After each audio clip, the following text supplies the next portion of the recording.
শিখানো হবে অবশ্যই। এই কাজু বাদাম মানে এটা ব্লেন্ড করে পরে শুধু কতটুকু পরিমাণ দিতে হবে বা 1 কাপ চায়ের ভিতরে?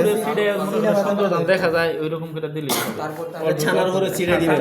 এটা তো আর ভাই ইয়ার উপরে দেওয়া হবে না, এটা তো মালাইয়ের উপরে না, শুধু দুধের উপরে। দুধের উপরে বা মালাইয়ের উপরে দিলে সমস্যা নাই। মালাইয়ের উপরে দিলে তো মালাই ইয়া চা হয়ে যাবে, তখন তো আরেক ঝামেলা। শাহি চাও সমস্যা নাই। মালাইয়ের উপরে দিলে শাহি চা হবে না। ভালো ফ্লেভার আসে না শাহি। আর এমনিতে আর এই যে খেজুর যেটা, এটা কি শুধু ভাই ইয়ার উপরে দিলে হবে? শুধু এই যে দুধ চার উপরে দিলেই হবে না, নর্মাল দুধ চার উপরে দিলেই হবে। এই কারণে আপনারা কি করেন, এটা কতটুকু পরিমাণ খেজুর দিতে হবে? ওই অল্প একটু দিলে অত তো দেওয়া লাগে না। এই যে এইটু দিলে এইটুকু অর্ধেক পানি অর্ধেক দাদা হালকা একটু জামান আছে না, বলছে নাকি? উপরে ছিল ওই যে ব্যালেন্ডার নিয়ে একটা জাকের উপর রাখা সুন্দর করে উপরে তাই সুন্দর একটা ফ্লেভার আছে।